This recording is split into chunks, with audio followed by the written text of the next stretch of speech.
Jesus said, I am the living bread that came down from heaven. Whoever eats of this bread will live forever. And the bread that I will give for the life of the world is my flesh. The Jews then disputed among themselves, saying, how can this man give us his flesh to eat? So Jesus said to them, very truly, I tell you, unless you eat the flesh of the Son of Man and drink his blood, you have no life in you. Those who eat my flesh and drink my blood have eternal life, and I will raise them up on the last day. For my flesh is true food, and my blood is true drink. Those who eat my flesh and drink my blood abide in me, and I in them. Just as the living Father sends me, and I live because of the Father, so whoever eats me will live because of me. This is the bread that came down from heaven, not like that which your ancestors ate and they died, but the one who eats this bread will live forever. The Gospel of the Lord. Praise to you, O Christ.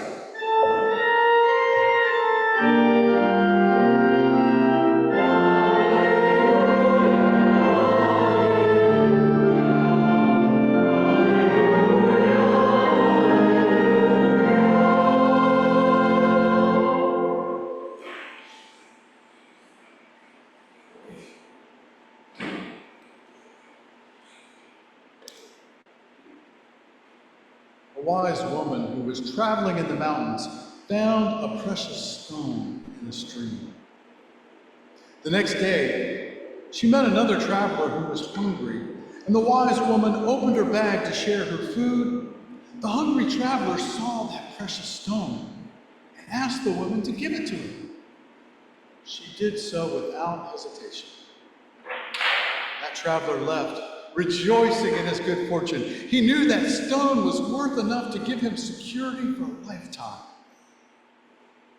A few days later, he came back and returned that stone to the woman who had given it to him. I've been thinking, he said, I know how valuable this stone is, but I give it back to you in hope that you can give me something even more precious. Give me what you have within you that enabled you to give me something so valuable. Give me what you have within you that enabled you to give me that stuff.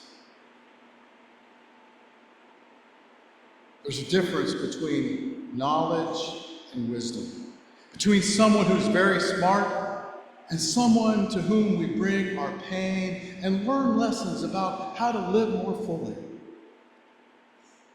Wise ones know which things can't be changed and which can. And they're at peace with that. The wise person accepts things as they are with a serenity that's contagious. Both of our first two lessons today share the theme of how we should live, cautioning us to follow the way of wisdom instead of foolishness. Ephesians puts it out there rather plainly.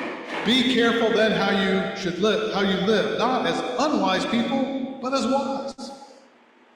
Whereas Proverbs uses a more metaphorical, playful approach with lady wisdom, preparing a feast and inviting the simple to come and drink, to lay aside immaturity and live with insight and discernment.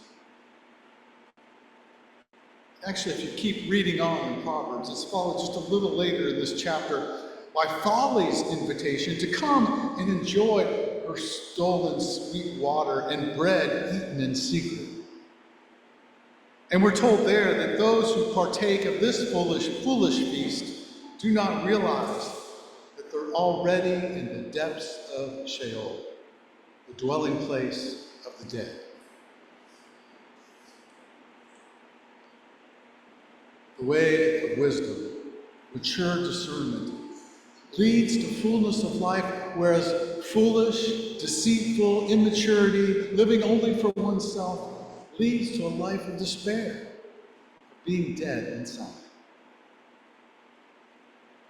Wisdom, as I said before, is different from intellectual abilities. It's not connected to being a mathematical genius or the ability to remember and recall vast amounts of information. Wisdom can't be gained by asking Siri or Alexa. It involves the choices we make and how we live out our lives.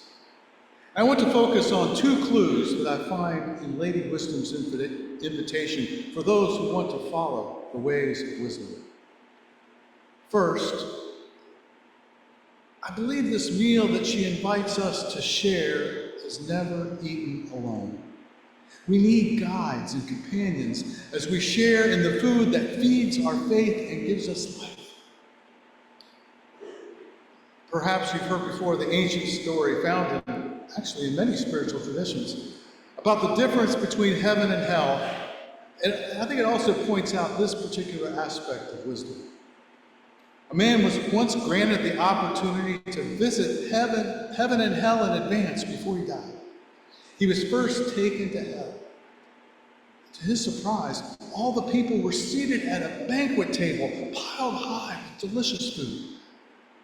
But then he noticed that everyone's arms were straight and locked at the elbows. So try as they might, they couldn't get the food into their mouths.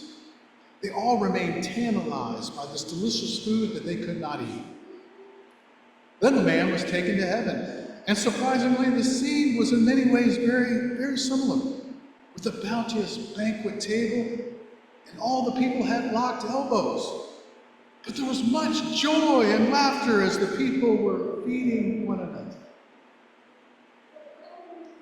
This is the communal side of wisdom, discovered through our interactions with one another, taking care of one another. I'm always amazed during group spiritual direction sessions how the wisdom of the group helps a person to listen more deeply for God's presence in the events of their life, enhancing their discernment and acceptance. Wisdom comes through paying attention to one's thoughts, feelings, dreams, the things that are happening.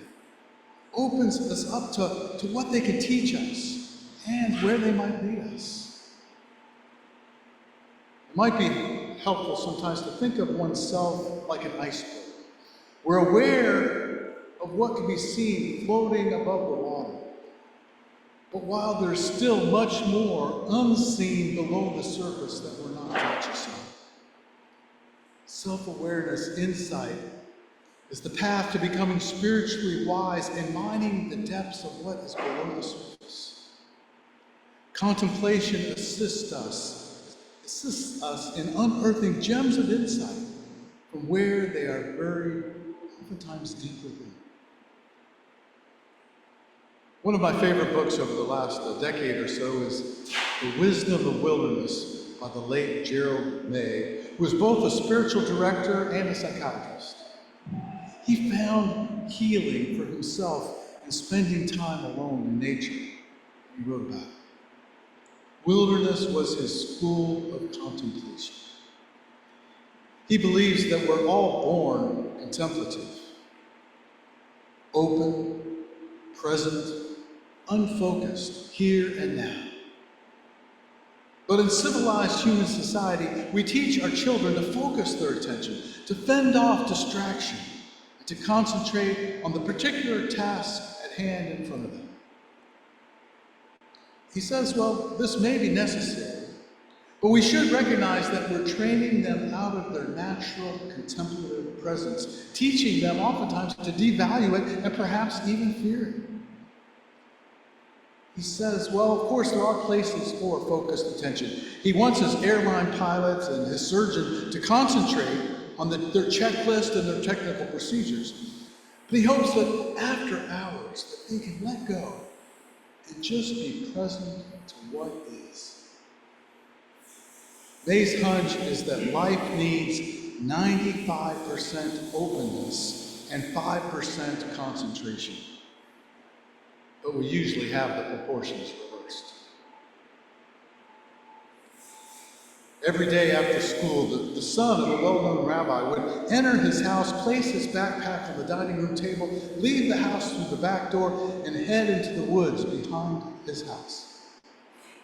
At first, the rabbi gave little thought to his son's ritual, until it continued for days and then for weeks. Every day out into the woods for almost a half hour. The rabbi grew concerned. "My son," he asked one day, "I noticed that every day you leave our home to spend time in the woods. What is it you're doing there?" "Oh, Papa," the son replied, "there's no need to worry. I go into the woods to pray. It is in the woods that I can talk to God." "Oh," said the rabbi, clearly relieved. "But you should know, as the son of a rabbi, that God is the same everywhere." "Yes, Papa, I know that God is the same everywhere, but I am not." It seems to me that the rabbi's son has already begun to learn about the wisdom of wilderness and how it aided him in being more contemplative. Today, Lady Wisdom invites us to come and feast on the bread and wine at her table, in the company of others on this path to deeper wisdom, discernment, and self-awareness. Are you ready for that feast? Jesus likewise invites us to come and eat his flesh and drink his blood, because those who eat my flesh and drink my blood abide in me and I in them. Jesus came that we might have life in all its abundance. A life that is open and accepting. A life that follows the pattern of dying and rising over and over again. He is present in bread and wine, guiding us to be present to the precious gift of this life that we've been given to live. His abiding within fills us with the wisdom that we need to be his mystical body in the world, giving ourselves away, loving our neighbors, discovering how this is the very thing that makes our life meaningful and abundant. The Ephesians passage also paints a picture of what a life guided by wisdom looks like. It is filled with the Spirit, singing and making music, like we're doing here today. One has an attitude of gratitude, giving thanks to God the Father at all times for everything. Ephesians counsels us to use our time wisely. I don't know about you, but I know there are many things in my life that I encounter daily that don't really give me life and are not part of the path of wisdom. So how best might we balance our time between work, play, social interactions, and activities that really give us life and make the world around us a better place?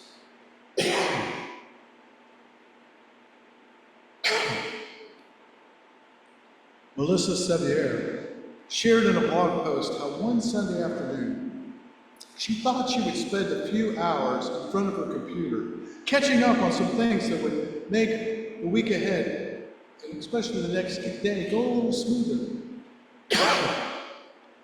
What she writes, my husband suggested canoeing with friends. So we took our canoes to the river and just paddled for a couple of hours.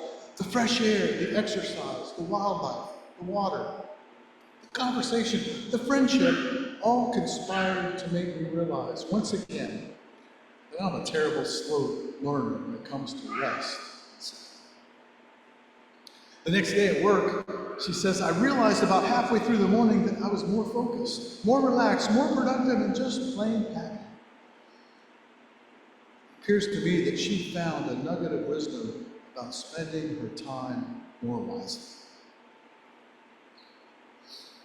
A priest friend of mine who taught me a lot about living out the wisdom of the Spirit encouraged me a few different times to reflect on 4 progressive stages of the spiritual life.